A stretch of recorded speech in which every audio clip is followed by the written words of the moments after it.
बिस्मिल्लाहिर्रहमानिर्रहीम। जी स्टूडेंट्स, आज का जो हमारा लेक्चर है तो इसमें हमने ग्रेड 12 मैथ्स के पी के एक्सरसाइज 4.1 में क्वेश्चन नंबर 6 सॉल्व करनी है। तो इसमें जो हमारे पास क्वेश्चन गिवन है तो इस तरह है कि find the integrated derivative of the following function by using rule. मतलब यहाँ पे हमारे पास डिफरेंट फंक्शन गिवन है और इसके लिए हमने जो इसके साथ डेरिवेटिव गिवन है तो वो हमने मालूम करनी है। तो यहाँ पे इसके लिए डिफरेंट रूल्स है तो उसका हमने यहाँ पे यूज़ करने हैं और इसकी मदद से हमने इसकी जो गिवन डेरिवेटिव है तो वो मालूम करना है। तो फर्स्ट यहाँ पे अगर देखा जाए तो यहाँ पे ये जो हमारे पास ए पार्ट है तो वो है y = 3x + 7 whole to the power 11 और इसके लिए हमने यहाँ पे 7th डेरिवेटिव मालूम करनी है। तो यहाँ पे ये जो हमारे पास गिवन फंक्शन है तो यहाँ पे ये बुक में अगर देखा जाए तो यहाँ पे बुक में अगर देखा जाए तो 103 पेज पे जो हमारे पास गिवन है कि higher order derivative of algebraic, trigonometric, exponential and logarithmic function. तो इसमें जो फर्स्ट हमारे पास गिवन है कि the nth derivative of f of x = ax + b whole to the power m। मतलब जब भी हमारे पास कोई फंक्शन वो इस फॉर्म में गिवन हो, मतलब जब भी हमारे पास कोई फंक्शन इस फॉर्म में गिवन हो और अगर इसके लिए हमने डेरिवेटिव मालूम करनी है तो फिर उसके लिए जो फार्मूला यहाँ पे यूज़ किया जाता है तो वो ये वाला है कि fn x और इक्वल टू यहाँ पे न्यूमरेटर में लिखना है कि m pictorial divided by m - n pictorial और यहाँ पे अपने साथ a पावर n भी लिखना है और साथ में ये इस तरह लिखना है कि ax + b whole power m - n। तो इसका मतलब जब भी हमारे पास कोई फंक्शन इस फॉर्म में गिवन हो कि जिसको अलजेब्रिक भी कहा जाता है कि ax + b whole to the power m, तो इसके लिए हमने जो डेरिवेटिव हमने उसके लिए मालूम करनी है तो उसके लिए हमने ये फार्मूला यूज़ करनी है। लेकिन ये फार्मूला हमने उस केस में यूज़ करनी है जिसमें जो पावर की वैल्यू अगर वो पॉजिटिव हो तो उस केस में हमने ये वाला फार्मूला यूज़ करनी है। अगर m नेगेटिव हो तो उसके लिए फिर हमने दूसरा यहाँ पे जो बुक में फार्मूला है तो वो यूज़ करना है। तो अब यहाँ पे जो हमारे पास गिवन फंक्शन है तो इसमें अगर देखा जाए तो यहाँ पे ये 3x + 7 मतलब यहाँ पे हमारे पास ये वाला फॉर्म है कि ax + b और m यहाँ पे अगर हम देख लें तो m यहाँ पे पॉजिटिव है तो मतलब हमने यहाँ पे इसके लिए जो फार्मूला है तो ये वाला फार्मूला हमने यहाँ पे यूज़ करनी है। तो यहाँ पे इसके लिए हमने 7 डेरिवेटिव मालूम करनी है। तो यहाँ पे ये मैंने इस तरह से लिखना है कि is the seventh derivative is obtained by putting। अच्छा, अब यहाँ पे जो हमारे पास गिवन फंक्शन होती है तो इसमें हमने यहाँ पे जो 11 होती है तो 11 को हमने इस m से कंपेयर करनी है। तो मतलब m यहाँ पे इक्वल होगी 11 की, तो एक हमने ये इस तरह से लिखना है। दूसरा अब हमने यहाँ पे जो हमारे पास a है तो a की जगह भी हमने पुटिंग करनी है। तो a का मतलब ax, तो जो x की कोफिशिएंट होती है तो यहाँ पे अगर देखा जाए तो x की कोफिशिएंट यहाँ पे 3 है तो मतलब a = 3। दूसरा अब हमने यहाँ पे n की जगह भी वैल्यू पुट करनी है, मतलब यहाँ पे भी और डिनोमिनेटर में भी। तो n का मतलब जो डेरिवेटिव हम मालूम करते हैं तो यहाँ पे हमारे पास जो रिक्वायर्ड डेरिवेटिव है तो वो 7 है, तो मतलब n की वैल्यू यहाँ पे 7 है। अच्छा, अब यहाँ पे इसके लिए जो फार्मूला है तो ये वाला फार्मूला है तो ये हमने यहाँ पे लिखना है। तो फर्स्ट यहाँ पे ये y गिवन है तो मतलब हमने y7 मालूम करनी है, या इसको हम इस तरह से भी लिख सकते हैं कि y यहाँ पे yn और ये वाला फार्मूला अब हमने यहाँ पे भी लिखना है कि m पिक्टोरियल और इसके साथ लिख दिया a to the power n divided by m - n factorial and ax + b whole to the power m - n। तो यहाँ पे ये मैंने फार्मूला इस तरह से लिख दिया। अच्छा, अब यहाँ पे हमने इसमें पुटिंग करनी है तो फर्स्ट लेफ्ट साइड पे इस तरह से लिखना है कि y पावर n, तो n की जगह 7 लिखनी है और राइट साइड पे m पिक्टोरियल है तो m पिक्टोरियल की जगह हमने यहाँ पे 11 पिक्टोरियल और फिर इसके साथ a लिखना, a तो a की जगह यहाँ पे 3 और पावर n तो n की जगह यहाँ पे वो है 7 एंड डिवाइडेड बाय यहाँ पे भी m फर्स्ट लिखना है तो मतलब 11 n - n तो 7 लिखना है और पिक्टोरियल और इसके अलावा ax, तो a की जगह यहाँ पे 3 और x और b की जगह यहाँ पे हमने वैल्यू नहीं लिखा है तो b यहाँ पे इक्वल है 7 की। तो अब यहाँ पे ये मैंने 7 लिखना है और whole to the power m - n तो मतलब 11 एंड -7, तो ये इस तरह से लिख दिया। जब लास्ट में अब इसको हमने सिम्प्लीफाई करनी है तो ये इस तरह आ जाएगा कि y power 7 equal to 11 factorial को इस तरह से वापस लिख दिया और इसके साथ 3 पावर 7 भी लिख दिया एंड डिवाइडेड बाय, यहाँ पे ये हमारे पास 11 से 7 माइनस करनी है तो इससे आ जाएगा 4 पिक्टोरियल और ये वाला इस तरह से लिख दिया कि 3x plus 7 and whole to the power 11 minus 7 से 4 आती है तो 4 लिख दिया। अच्छा, अब यहाँ पे ये हमने 11 पिक्टोरियल को भी कैलकुलेटर से मालूम करनी है, 4 पिक्टोरियल को भी कैलकुलेटर से मालूम करनी है, या इसको हम इस तरह से भी सॉल्व कर सकते हैं कि यहाँ पे ये मैंने लिख दिया कि y power 7 equal to 11 factorial है तो इसको मैंने इस तरह से लिख दिया कि 11 मल्टीप्लाई 10 मल्टीप्लाई 9 8 फिर 7 6 5 एंड मल्टीप्लाई 4 पिक्टोरियल, मतलब यहाँ पे ये इस तरह से भी हम लिख सकते हैं और डिवाइडेड बाय 4 पिक्टोरियल इसको इस तरह से लिख दिया और इसी के साथ यहाँ पे ये जो 3 पावर 7 है तो ये लिख दिया और यहाँ पे ये 3x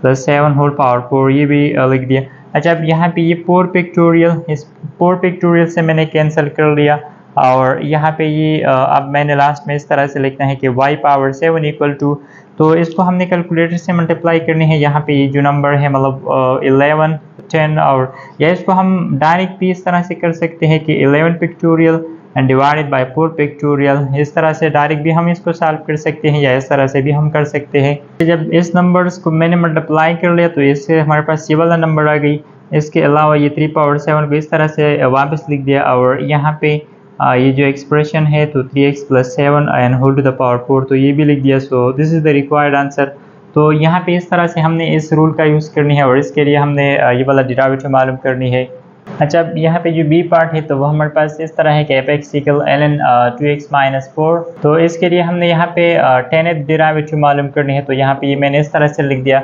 जब यहाँ पे हमने इस फार्मूले का यूज़ करना है कि fn(x) equal -1 to the power n-1 and n-1 factorial a power n divided by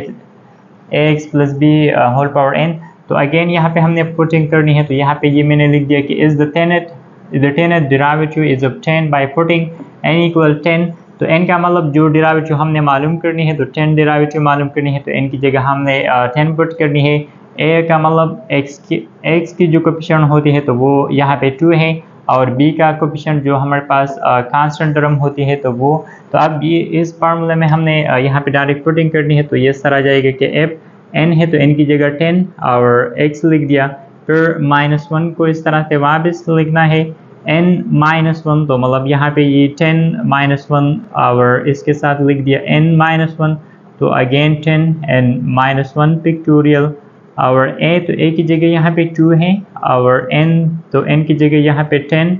और डिवाइडेड बाय ax लिखना है तो a की जगह यहाँ पे है 2x लिखना है और प्लस और b की जगह यहाँ पे वो -4 है तो ये लिखना है n होल पावर n, तो n की जगह यहाँ पे लिखना है 10। अच्छा, ये इस तरह जाएगा कि -1 टू द पावर 9 और ये वाला आ जाएगी 9 पिक्टोरियल एंड ये इस तरह से वापस लिख दिया कि 2 पावर 10 एंड डिवाइडेड बाय ये इस तरह जाएगी कि 2x प्लस माइनस से माइनस आती है और होल टू द पावर 10, तो ये इस तरह से रह जाएगा। अच्छा, अब यहाँ पे माइनस की पावर में 8 है तो इससे माइनस आ जाएगी मतलब -1 और इस 9 पिक्टोरियल को मैंने इस तरह से लिख दिया कि 9 मल्टीप्लाई 8 7 6 5 4 3 2 एंड मल्टीप्लाई 1 और यहाँ पे इसके साथ जो 2 पावर 1 है मल्टीप्लिकेशन 2 पावर 10 है तो ये भी इस तरह से लिख दिया and divided by 2x -4 whole to the power 10 को इस तरह से वापस लिख दिया। अच्छा, अब यहाँ पे ये माइनस लिखना है। अच्छा, इसके अलावा यहाँ पे ये n से लेकर 3 तक इन वैल्यूज़ इन डिजिट्स को हमने मल्टीप्लाई करनी है और इसके अलावा यहाँ पे ये 2 पावर 1 है और ये वाला 2 पावर 10 है तो इसको हमने तो इसके लिए हमने यहाँ पे इसकी बेस सेम है तो पावर को हमने ऐड करनी है, तो मतलब ये इसकी जगह यहाँ पे ये मैंने इस तरह से लिख दिया कि 2 पावर यहाँ पे ये 1 है और यहाँ पे 10 तो 2 पावर 11 आ जाएगी और इन नंबर्स इन डिजिट्स को मैंने यहाँ पे मल्टीप्लाई करनी है, तो इससे जो नंबर आती है तो वो ये वाला है। और अच्छा, तो इस नंबर को जब मैंने मल्टीप्लाई कर लिया तो इससे हमारे पास ये वाला नंबर आ गई, और 2 पावर 11 को मैंने इस तरह से लिख दिया, और divided by 2x minus 4 whole to the power 10, तो इसको इस तरह से वापस लिख दिया। अच्छा, लास्ट में ये मैंने इस तरह से लिखना है कि f10 x equal to minus को मैंने अब इस तरह से लिख दिया कि माइनस, और यहाँ पे जो 2 पावर 11 है तो इसको मैंने फर्स्ट टर्म लिख दिया, और इसके साथ यहाँ पे ये जो नंबर है तो ये लिखना है, और यहाँ पे ये जो डिनोमिनेटर है तो इसको मैंने शिफ्ट कर लिया न्यूमरेटर में, तो ये इस तरह आ जाएगी कि 2x माइनस 4 और होल टू द पावर यहाँ पे ये प्लस 10 है तो ये माइनस 10 आ जाएगी। So this is the required answer. अच्छा, यहाँ पे जो सी पार्ट है तो वो इस तरह है कि f(x) = 4 cos 3x + 8, और इसके लिए हमने 6 डेरिवेटिव मालूम करनी है। तो यहाँ पे अगेन फर्स्ट मैंने लिखना है 6 derivative is obtained by putting a = 3 b = 8 और n = 6। तो अब अगेन हमने यहाँ पे पुटिंग करनी है, तो इसके लिए जो फार्मूला है तो वो इस तरह है कि यहाँ पे ये मैंने लिख दिया f(x) = यहाँ पे cos है तो cos लिखना है, तो ये इस तरह है कि a पावर n और cos, फिर इसके साथ लिखना है कि ax + bn + n pi divided by 2। तो यहाँ पे इसके लिए हमने इस रूल का यूज़ करनी है। तो अब यहाँ पे हमने पुटिंग करनी है, तो ये इस तरह आ जाएगी कि f n है तो n की जगह 6 लिखना है, और x यहाँ पे a है तो a की जगह हमने लिखना है 3 और 6, फिर cos लिखना है और a लिखना है अगेन, तो a की जगह यहाँ पे 3 है और इसके साथ x + b है तो b की जगह, और यहाँ पे ये 4 भी है तो 4 को इस तरह से हमने इसके साथ लिखना है, और इसके अलावा यहाँ पे प्लस b है तो b की जगह 8 पुट करनी है n + n। अच्छा, यहाँ पे n है तो n की जगह हमने 6 पुट करनी है n पाई और डिवाइडेड बाय 2, तो इस तरह आ जाएगा। अच्छा, ये मैंने इस तरह से लिखना है कि 3 पावर 6 एंड 4 cos, यहाँ पे 3x एंड प्लस यहाँ पे ये 2 इस 6 से कैंसिल तो 3 रह जाएगा, तो मतलब 8 एंड प्लस 3 पाई। अच्छा, तो लास्ट में अब ये मैंने इस तरह से लिखना है कि f6 मतलब जिसकी जो 6 डेरिवेटिव है तो वो इस तरह आ गई कि 3 power 6 4 cos 3x + 8 and plus 3 pi. So this is the required answer. अब इसके बाद जो डी पार्ट है तो हमारे पास ये वाला है कि h(x) = 7 e पावर 5x + 4, और इसके लिए हमने 12th डेरिवेटिव मालूम करनी है। तो यहाँ पे इसके लिए हमने जो रूल यूज़ करना है तो वो इस तरह है कि h(x) = m power n e to the power mx। तो ये रूल हमने यहाँ पे इस एक्सपोनेंशियल फॉर्म के लिए यूज़ करने हैं। तो फर्स्ट ये मैंने लिखना है कि the 12th derivative is obtained by putting m = यहाँ पे 5 ये वाला फर्स्ट कंपेयर करना है, और n का मतलब जो डेरिवेटिव जो रिक्वायर्ड डेरिवेटिव है तो वो वैल्यू यहाँ पे हमने पुट करनी है। तो n यहाँ पे 12, तो अब इसमें हमने पुटिंग करनी है, तो ये इस तरह आ जाएगा कि h n की जगह यहाँ पे मैंने लिखना है 12 और x लिख दिया, फिर यहाँ पे m है तो m की जगह हमने 5 लिखनी है, और n तो n की जगह यहाँ पे है 12 तो वो लिखना है, फिर यहाँ पे e तो e लिखना है, और यहाँ पे अब हमने mx तो mx की जगह हमने ये वाला वैल्यूज़ ये लिखना है, मतलब m की तो वैल्यू यहाँ पे 5 है तो 5 और x लिखनी है, और इसके साथ यहाँ पे ये +4 भी लिखना है। अच्छा, इसके अलावा यहाँ पे ये 7 है तो ये 7 को भी हमने इसके साथ इस तरह से वापस लिखना है। तो यहाँ पे ये अब मैंने इस तरह से लिख दिया कि h12x = 5 to the power 12 and 7 और e power 5x + 4। So this is the required answer. तो इस तरीके से यहाँ पे ये जो क्वेश्चन है तो इसके लिए हमने इस डिफरेंट रूल का यूज़ करनी है, और इस तरीके से हमने इस क्वेश्चन को सॉल्व करनी है।